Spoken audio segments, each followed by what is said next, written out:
नमस्कार साथियों, एक बार फिर से आप सभी का बहुत बहुत स्वागत है लोधाई क्लासेस के बीए प्लेटफॉर्म पर।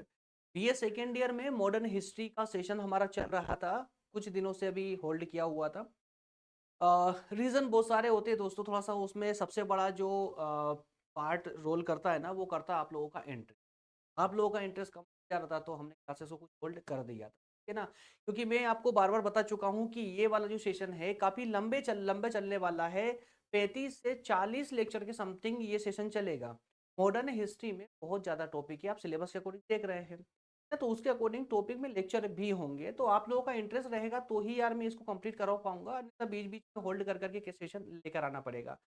ठीक है, और आप लोगों का इंटरेस्ट दैट मीन्स कि थोड़ा सा लाइक वगैरह और शेयर वगैरह कर दिया करें, तो उससे क्या है कि एक कंटिन्यूटी बनी रहती है। खैर चलिए, शुरू करते हैं अपना आज का सेशन। आज हम चर्चा करने जा रहे हैं नए टॉपिक के रूप में, लेक्चर नंबर 29 के रूप में, राष्ट्रवाद को। ठीक है ना। तो राष्ट्रवाद क्या होता है, नेशनलिज्म क्या होता है, इसे हम पूरे डिटेल में समझने का प्रयास करेंगे। इसमें हमें दो ही कंटेंट पे बात करनी है। सबसे पहले हम समझेंगे राष्ट्रवाद क्या होता है, और साथ में हम समझेंगे कि राष्ट्रवाद के उदय होने के पीछे रीजन क्या है।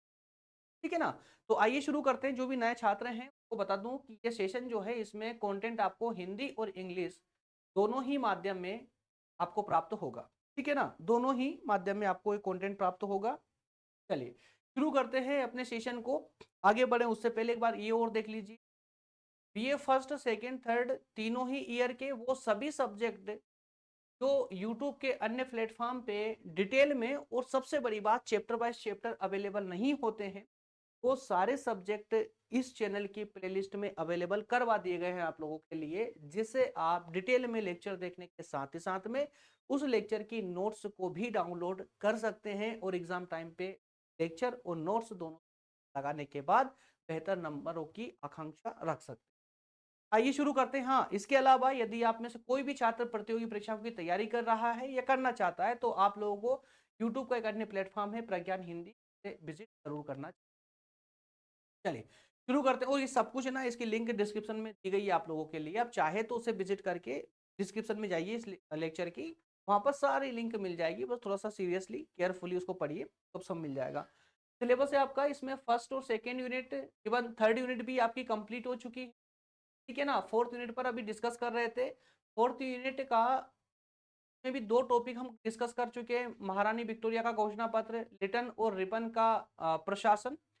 आज जो हम बात करेंगे राष्ट्रवाद के उदय के प्रमुख कारणों पर डिस्कस करेंगे। तो आप यहीं पर देख पा रहे हैं ना यार, यूनिट 4 में देखिए अभी 1 2 3 4 5 6 7 8 8 टॉपिक, आज के बाद 8 टॉपिक और शेष।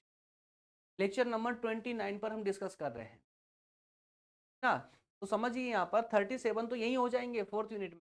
उसके बाद में आप देखोगे कि यहाँ पर भी 7 टॉपिक यूनिट 5 में है। यूनिट 5 में है। तो कहाँ जा रहा है आपका सेशन दोस्तों, 45 के समथिंग जा रहा है। थोड़ा धैर्य बनाए रखें और साथ में थोड़ा सा मुझे भी मोटिवेट करते रहें, कि आप लोगों की तरह मैं भी कभी कभी डिमोटिवेट हो जाता हूँ आप लोगों के ये व्यूज वगैरह देख कर। मेहनत इतनी करते हैं यार और व्यूज आते हैं, थोड़ा सा अजीब लगता है ना। चलिए शुरू करते हैं। सेशन है हमारा राष्ट्रवाद। राष्ट्रवाद क्या होता है, तो सबसे पहले हम टेबल ऑफ कंटेंट की अगर बात करें तो सबसे पहले हम इसके मीनिंग को समझेंगे कि नेशनलिज्म क्या होता है। उसके बाद में इसके राइज होने के पीछे क्या कारण है, क्या रीजन है, उस पर हम डिस्कस करेंगे। एक एक करके दोनों को फटाफट डिस्कस करने का प्रयास करते हैं। छोटा सा सेशन है, ज्यादा लेंदी नहीं है, लेकिन एग्जाम के दृष्टिकोण से बहुत, एग्जाम में कई बार इससे क्वेश्चन आए हैं, इसलिए इग्नोर मत कीजिए। सबसे पहले हम बात करेंगे कि राष्ट्रवाद एक्चुअल में क्या होता है। राष्ट्रवाद दोस्तों कुछ भी नहीं, सिर्फ एक विचारधारा है। क्या है, एक विचारधारा है राष्ट्रवाद, विचारधारा। तो यार ये टॉपिक हम पढ़ क्यों रहे हैं, राष्ट्रवाद उदय की बात क्यों कर रहे हैं, तो क्या पहले राष्ट्रवादी भावना हमारे अंदर नहीं थी क्या। तो जी हाँ, जी हाँ।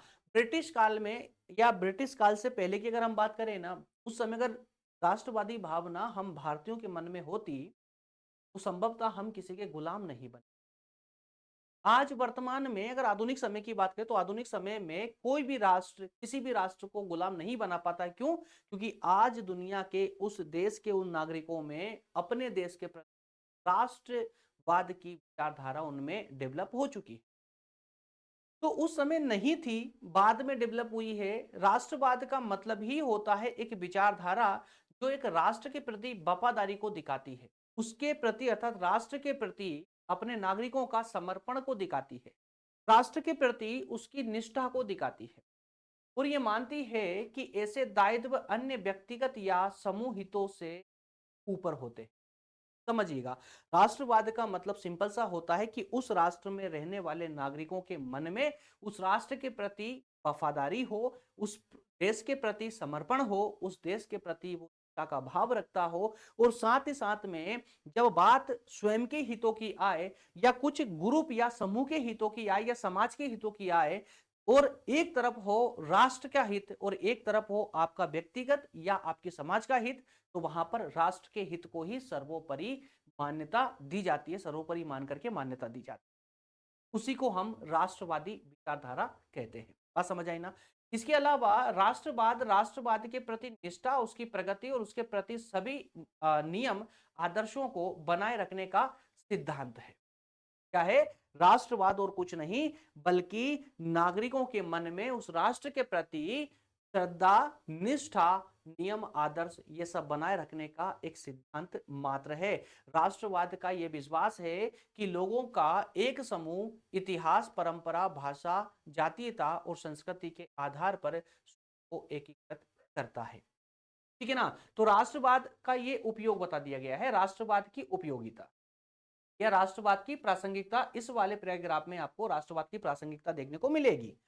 एक परिभाषा के रूप में भी आप इस पैराग्राफ को यूज कर सकते हैं, इस्तेमाल कर सकते हैं। जैसे राष्ट्रवाद का क्या कहा वहां पर कि राष्ट्रवाद का यह विश्वास, राष्ट्रवाद का यह विश्वास अर्थात कि राष्ट्रवादी ये विचारधारा लोगों का एक समूह इतिहास, परंपरा, भाषा, जातीयता, संस्कृति के आधार पर स्वयं को एकीकृत करता है। समझ आई? तो एक राष्ट्रवादी भावना जो होती है ना, ये धर्मों को नहीं देखती, ये इतिहास को देखती है। इतिहास संपूर्ण राष्ट्र का होता है। परंपरा को देखती, उस राष्ट्र की परंपरा को, उस राष्ट्र की भाषा को, उस राष्ट्र की जातीयता, उस राष्ट्र की संस्कृति, इन सब का एक आधार बनता है, एक एकीकृत अर्थात कि एक बन जाता है। बात समझ आई? तो राष्ट्रवाद का अर्थ सिंपल सा, कौन सी विचारधारा? एक राष्ट्र के प्रति वफादारी की विचारधारा ही राष्ट्रवादी भावना कहलाती है या नेशनलिज्म कहलाता है। ठीक है, इंग्लिश कंटेंट है, आप लोग इसे कह सकते हैं। जो भी इंग्लिश मीडियम वाले छात्र हैं यहां से जो है अपना रिवीजन लगा सकते हैं। ठीक है ना? इंग्लिश कंटेंट भी आपको मिलेगा, हर एक स्लाइड का मिलेगा, निश्चित है। चलिए, अब हम सेकंड बिंदु में बात करने वाले थे राष्ट्रवाद के उदय के एक्चुअल में कारण क्या है। तो इसके कारणों में हम विशेष रूप से 4 कारणों को डिस्कस करेंगे। यार पीपीटी थोड़ा सा क्या है कि हमें कम था, इसलिए ठीक से डिजाइन नहीं कर पाए मैं पीपीटी, मुझे ही बनानी पड़ती। दरअसल लास्ट टच मुझे ही करना पड़ता पीपीटी का, तो समय ना होने के कारण थोड़ा सा अन्यथा में फर्स्ट पेज पे ही आप लोगों को जैसे सामाजिक कारण है, आर्थिक कारण है, राजनीतिक कारण है, धार्मिक कारण, इन 4 कारणों पर हम डिस्कस करने वाले हैं। तो चारों कारणों को पहले मैं यहाँ लिख देता, बाद में फिर वन बाय वन करके आज थोड़ा काम चला लीजिए आप लोग। ठीक है, तो सबसे पहले हम बात करेंगे सामाजिक कारणों पर। भाई राष्ट्रवादी विचारधारा जो है ना, लोगों के मन में कब आई, क्यों आई, क्या कारण थे आने के, ये तो हम समझ चुके हैं कि भाई अगर ब्रिटिश काल में भी हमारे अंदर देश को लेकर के कोई विशेष भावना नहीं थी कि देश जैसा कुछ था ही नहीं ना, पूरा भारत देश छोटे छोटे राज्यों में बटा हुआ था, तो देश जैसी कोई भावना हमारे अंदर थी ही नहीं। तो ये भावना फिर अचानक से कैसे आ गई, उन्हीं कारणों को डिस्कस कर रहे हैं। तो उसमें कुछ महत्वपूर्ण कारण हैं, जैसे कि सामाजिक कारण। कुछ कारण ऐसे हैं जिसमें समाज की बड़ी भूमिका रही है, जैसे कि 19वीं सदी की अगर दोस्तों हम बात करें, 19वीं सदी मतलब कि वही ब्रिटिश काल है ना। ब्रिटिश काल में कई समाज और धर्म सुधारक आए, उन्होंने भारत की सांस्कृतिक जो विरासत थी, उस सांस्कृतिक विरासत की ओर लोगों का ध्यान आकर्षित करवाया। मतलब क्या हुआ इसका? अरे भाई 19वीं शताब्दी से पहले हम लोग ना सोए हुए थे, हमें हमारी सभ्यता का पता नहीं था, हमारी संस्कृति का पता नहीं था, हम हमारी सभ्यता की जो उत्कृष्टता थी उसे हम भूल चुके थे, खो चुके थे। हम बड़े ही निराश हो चुके थे, असमर्थ थे, किसी भी चीज को, हमारी सभ्यता को समझने में असमर्थ थे। तो उस काल में ही कुछ समाज सुधारक या धर्म सुधारक आए, कुछ विद्वान लोग आए और उन्होंने हमें जगाने का कार्य किया, हमारा ध्यान हमारी संस्कृति की ओर आकर्षित करवाया। इससे क्या हुआ, हम लोगों अर्थात कि भारतीयों में आत्मविश्वास जागा। आत्मनिष्ठा के भाव जागने लगे और कहीं ना कहीं मन में आया कि हमें जो है एक देश के अंदर एक देशवासी बनकर के जीवन व्यतीत करना चाहिए और देश के बारे में कुछ सोचना चाहिए। मतलब सिंपल शब्दों में कहूं तो राष्ट्रवाद जैसी जो भावना थी वो अब धीरे धीरे प्रस्फुटित होने लगी थी। इसके अलावा कई संस्थाओं ने और कई नेताओं ने भारतीयों को उनके गौरवपूर्ण अतीत को समझाया। जो भारतीयों का अतीत रहा है, गौरवपूर्ण अतीत रहा है, उसे समझाया। कहने का अर्थ भारतीयों को आईना दिखाया कि आप लोग कौन हैं। उन्होंने देश और संस्कृति के प्रति प्रेम उत्पन्न कर किया। उन्होंने समझाया, बताया कि देश एक्चुअल में क्या होता है। देश के प्रति जो श्रद्धा है उस श्रद्धा भाव को जागृत किया इन लोगों ने, जिससे भारतीय पाश्चात्य सभ्यता की तुलना में अब भारतीय अपनी सभ्यता को श्रेष्ठ समझने लगा। नहीं तो इससे पहले पाश्चात्य सभ्यता ही सब कुछ थी। हमारी नजर में पाश्चात्य जो लोग थे, पश्चिम के जो लोग थे, दैट मीन्स की अंग्रेज लोग जो थे वही सभ्य थे, बस सभ्य ना, बाकी भारतीय के थे असभ्य लोग थे। इसके अलावा ब्रिटिश भारत में अंग्रेजी शिक्षा लेकर के आए। ब्रिटिश साम्राज्य जो है अंग्रेजी शिक्षा लेकर के आया था भारत में। किस उद्देश्य से लेकर आया था? यदि आप मेरा सेशन कंटिन्यू कर रहे हैं ना तो अब मुझे बताने की जरूरत नहीं है कि ब्रिटिश सरकार ने अंग्रेजी शिक्षा क्यों लॉन्च की थी भारत में ना, और यहां बताऊंगा भी नहीं मैं। अब थोड़ा शुरू से यार कंटिन्यू देखिए, कंटिन्यू बने रहे सेशन में। ब्रिटिश सरकार ने अपने हितों की पूर्ति करने के लिए भारत में अंग्रेजी शिक्षा को लॉन्च किया, सिर्फ अपने हितों की पूर्ति के लिए, है ना। कौन से हित थे? पिछले वाले सेशनों में बहुत अच्छे से में तो अंग्रेजी शिक्षा लॉन्च की। लेकिन हुआ ये कि उन्होंने अपने हितों के लिए तो लॉन्च की थी, लेकिन पासा यहां पर उल्टा पड़ गया। उनके हित पूरे होने की अपेक्षा ये हमारे लिए वरदान साबित हो, किसी न किसी नजरिए से हम आधुनिक शिक्षा लेने में सक्षम हो गए। क्योंकि उस समय जिस तरह की शिक्षा भारत में दी जा रही थी वह आधुनिक समय को पहचानने में, आधुनिक अधिकारों को पहचानने में, आधुनिक सभ्यता को समझने में, दुनिया को समझने में असमर्थ थी। लेकिन ऐसे वक्त में अंग्रेजों के द्वारा अंग्रेजी शिक्षा लाने के कारण क्या हुआ? हम और दुनिया से कनेक्ट हो गए। भारत का जो शिक्षित वर्ग था जिन्होंने अंग्रेजी में शिक्षा प्राप्त की थी, उन लोगों ने अब भारतीयों का जो अशिक्षित वर्ग था उनको जगाने का कार्य किया। इसके अलावा समाचार पत्रों का बड़ा योगदान रहा है, यातायात के साधनों का बड़ा योगदान रहा है। इससे क्या हुआ भाई? एक दूसरे से मिलना जुलना प्रारंभ हुआ, एक दूसरे के विचारों से प्रभावित होना प्रारंभ हुआ। अब क्या हुआ कि एक व्यक्ति दूसरे व्यक्ति से विचार विमर्श करने लगा, आने जाना आसान हो गया। समाचार पत्र में लोग जो है अपने विचार छपवा दिया करते थे। उन विचारों को पढ़ने से क्या होता था कि लोग एक दूसरे के विचारों से संपर्क में आने लगे और इस तरह से उनके मन में भी अब एक देश जैसा कुछ जागने लगा था अंदर से कि यार देश जैसा कुछ है और हम जो है हम भारत देश में रहते हैं, तो इसके लिए अब कुछ करना चाहिए, अर्थात कि से आजादी की। समझ आई ना।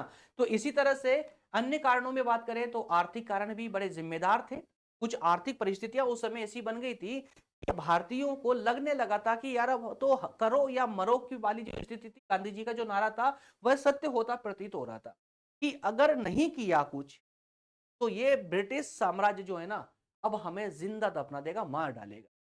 कि जिस समय की उस समय परिस्थितियां बन रही थी, जिस तरह से व्यक्ति अर्थात कि भारतीय लोग भूखे मर रहे थे, एक बड़ा वर्ग भूखे मर रहा था, भूखमरी की कगार पर था। इन परिस्थितियों को देखते हुए तो ये बिल्कुल स्पष्ट नजर आ रहा था कि ब्रिटिश साम्राज्य के अंतर्गत भारतीयों का किसी भी प्रकार से प्रगति संभव नहीं है। तो आर्थिक कारण की बात अगर करें तो अंग्रेजी राज्य में भारतीय समाज के तीन वर्ग कौन कौन से? किसान, कारीगर और मजदूर। ये तीन वर्ग ऐसे थे दोस्तों जिनका ब्रिटिश साम्राज्य में या ब्रिटिश काल में सबसे ज्यादा शोषण हुआ था। सबसे ज्यादा किसानों का शोषण किस रूप में हुआ? उनसे लगान बहुत ज्यादा ली जाती थी, कर जबरदस्ती वसूला जाता था। इससे क्या हुआ? वो करों के अर्थात की जो लगान थी, कर था, टैक्स, उसके बोझ के तले दबता चला गया। अब ये टैक्स भरने के लिए उसे जमींदारों से या कहें कि जो सूदखोर हुआ करते हैं उनसे इनको ब्याज पर पैसा लेना पड़ता था, जिससे अब उसके पतन का या कहें कि उसका शोषण अंतिम चरण पर पहुंच चुका था, किसान का शोषण। ब्रिटिश सरकार ने विदेशी वस्तुओं को बढ़ावा दिया। ब्रिटिश सरकार ने विदेशी वस्तुओं को बढ़ावा दिया। विदेशी मतलब कि उनके देश की यार, यूरोप की, इंग्लैंड की वस्तुओं को बढ़ावा दिया। इससे क्या हुआ, भारत के जो कारीगर और शिल्पी थे वो पूरी तरह तबाह हो गए। किसान, कारीगर, मजदूर, इन तीनों वर्गों में कोई राजनीतिक अधिकार भी इनको नहीं दी। किसी तरह के कोई राजनीतिक अधिकार इन तीनों वर्ग के पास नहीं थे। इससे ब्रिटिश साम्राज्य के प्रति तीनों वर्गों में घृणा और रोष उत्पन्न हो गया। रोष उत्पन्न हुआ तो कहीं ना कहीं भी इनके मन में भी चलने लगा था, अब एक बार आजाद हो जाए बस। ठीक है। इसके अलावा अंग्रेजी सरकार ने अपने व्यापारिक हितों के लिए भारतीय उद्योग धंधों को भी नष्ट कर दिया, भारतीय व्यापार पर एक अधिकार कर लिया। अब भारत का कच्चा माल ब्रिटेन जाने लगा था और वहां से तैयार माल भारत में बिकने के लिए आने लगा था। अब इंग्लैंड में जो माल तैयार होकर के आता था वो मशीनों से बन के आता था। वो मशीनों का बना हुआ माल भारत के कुटीर उद्योगों में बने हुए माल के साथ में प्रतियोगिता करता था। तो भारत का माल महंगा भी होता था और दिखने में इतना फिनिश नहीं होता था, इस कारण से वो टिक नहीं। क्या हुआ, भारत के कुटीर उद्योग नष्ट होने लगे। इन कुटीर उद्योग धंधों के विनाश से या उसके नष्ट हो जाने से दरिद्रता और बेरोजगारी बढ़ने लगी भारत में। अब भारतीय विदेशी शासन के नियंत्रण से मुक्ति का मार्ग खोज। तो ये कुछ थे आर्थिक कारण जिसकी वजह से भारत में राष्ट्रवाद की भावना का उदय हुआ। इसके अलावा अगर हम बात करें ना तो और भी कुछ कारण है, जैसे कि आर्थिक कारणों में बहुत सारे कारण हैं, बहुत सारे कारण हैं। यहाँ पर हमने अभी किसानों की बात की है, कारीगर मजदूरों की बात की है, व्यापार की बात की है, ठीक है। इसके अलावा कुटीर उद्योग धंधों की बात की है। लेकिन इसके अलावा भी भारतीय धन को ये किस प्रकार से यूज कर रहे थे, किस प्रकार से भारतीय किसानों को मजबूर किया जा रहा था नील की खेती, अफीम की खेती वगैरह वगैरह जो उनके हितों में था, है ना। और जिस पार्ट पर अर्थात कि जिस कृषि पर उनको सबसे ज्यादा मुनाफा मिलता था उस पर वो एकाधिकार कर लिया करते थे। इसके अलावा भारतीयों पर अधिक टैक्स और यूरोप में या कहें कि इंग्लैंड के, विशेष रूप से इंग्लैंड के लिए व्यापार मुक्त जो है अभियान चला दिया उन लोगों ने। तो कई प्रकार की ऐसी योजनाएं थी जो भारतीय तो नहीं, भारतीयों का शोषण करने के लिए पर्याप्त थी और इंग्लैंड के व्यापारियों का जो है हित साधने के लिए पर्याप्त थी। इन्हीं कारणों में एक कारण, अन्य कारण था धार्मिक कारण। धार्मिक रूप से भी कुछ ऐसी परिस्थितियां उस समय बनी थी जिससे भारतीयों के मन में राष्ट्रवाद के बीज उगने लगे थे। जैसे राजा राम मोहन राय जैसे आए, राजा राम मोहन राय ब्रह्म समाज लेकर, स्वामी दयानंद सरस्वती आर्य समाज के साथ आए, स्वामी विवेकानंद रामकृष्ण मिशन लेकर आए, थियोसॉफिकल सोसाइटी एनी बेसेंट लेकर के आ गए। इसके अलावा और भी कई धार्मिक संस्थाएं थी जिन भारतीयों की संस्कृति और आध्यात्मिकता की चेतना भारतीयों में और धार्मिक क्रोतियों को, मतलब धर्म के अंदर जो कमियां थी उनको दूर करने का प्रयास। तो एक तरह से धर्म सुधार होने लगा। धर्म में जब सुधार आने लगा तो ये जो विद्वान लोग आए थे इन्होंने प्रारंभिक रूप से धर्म निरपेक्षता की और एक अपना विस्तृत जो दृष्टिकोण था, उनका व्यापक दृष्टिकोण उन्होंने इस तहत अपनाया। मतलब ये कि धर्म सुधार के मामले में इन विद्वानों ने एक व्यापक दृष्टिकोण अपनाया जिनका लास्ट जो उद्देश्य था, अंतिम जो उद्देश्य था वो था धर्म निरपेक्षता, मतलब सभी धर्मों को समान रूप से लेकर आना, सभी धर्मों को सहयोग प्रदान करना, है ना। उन सभी धर्मों में आपस में जो भेदभाव था उसे समाप्त करना। इसी पक्ष में विवेकानंद ने कहा था इसी क्रम में कि राष्ट्र की सेवा ही सच्चा धर्म है। क्या कहा उन्होंने कि राष्ट्र की सेवा कीजिए, जो दीनहीन है उनकी सेवा करते हो तो वही सच्चा धर्म है, इससे बढ़कर कोई धर्म नहीं है। 19वीं सदी के विभिन्न धार्मिक आंदोलनों ने राष्ट्रीय दृष्टिकोण का विकास किया। तो इस प्रकार के विचारधारकों ने जो है राष्ट्रीय दृष्टिकोण या कहें कि राष्ट्रवादी भावना का विकास किया। इन धार्मिक प्रवर्तकों ने प्रारंभ में ऐसे धार्मिक दृष्टिकोण का विकास किया जो हिंदू, मुसलमान, पारसी या भारत में और भी जितने भी धर्म थे सभी में सांप्रदायिक एकता स्थापित करने का प्रयास किया। ठीक है। तो धार्मिक जो प्रवर्तक थे इन्होंने एक ऐसा व्यापक दृष्टिकोण अपनाया जिससे सभी धर्म एक ही प्लेटफॉर्म पर आ सके। इसके अलावा भारत के प्रथम राष्ट्रीय जागरण का स्वरूप सबसे पहले धार्मिक था, लेकिन बाद में भावना गहरी होती गई और इसका स्वरूप, मैंने प्रारंभ में क्या कहा इसमें कि इसके अंतर्गत धर्म प्रवर्तकों ने जो दृष्टिकोण अपनाया था एक बड़ा व्यापक दृष्टिकोण था जिसका अंतिम उद्देश्य क्या था, धर्म निरपेक्ष होना। धर्म निरपेक्ष होने का मतलब होता है कि सभी धर्मों को एक ही चश्मे से देखना, एक ही दृष्टि से देखना। बस समझ आई ना?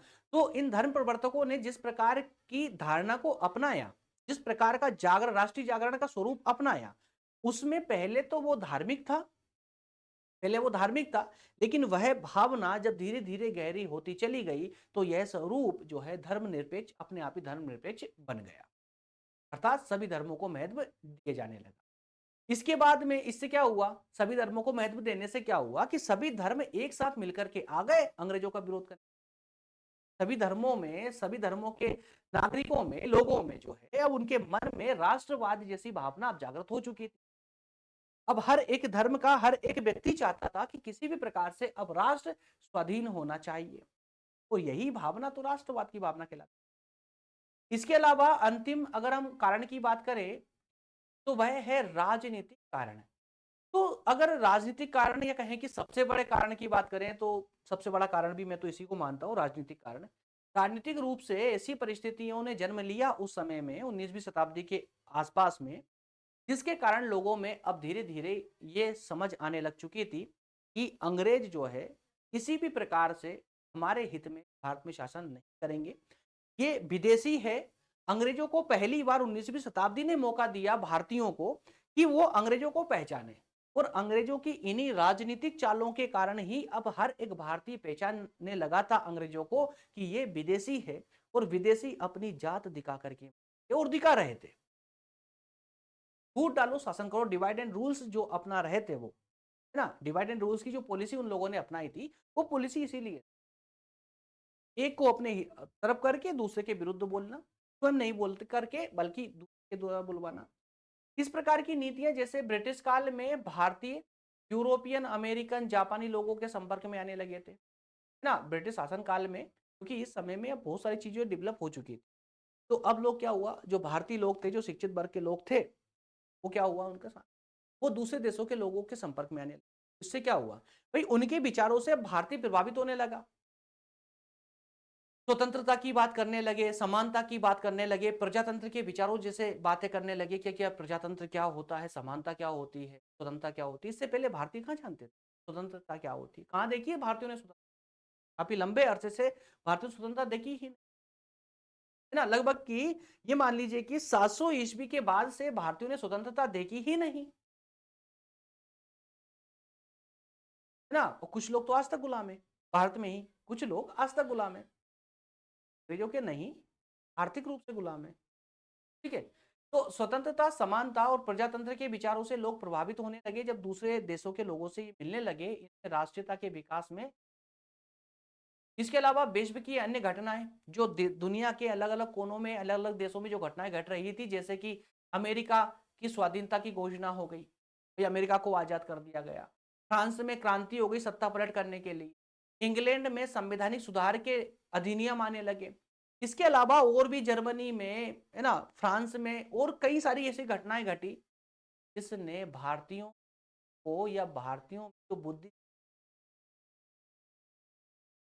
दिया, और उनको भी अब स्वतंत्र होने के लिए, आगे बढ़ने के लिए प्रभावित किया, मजबूर कर।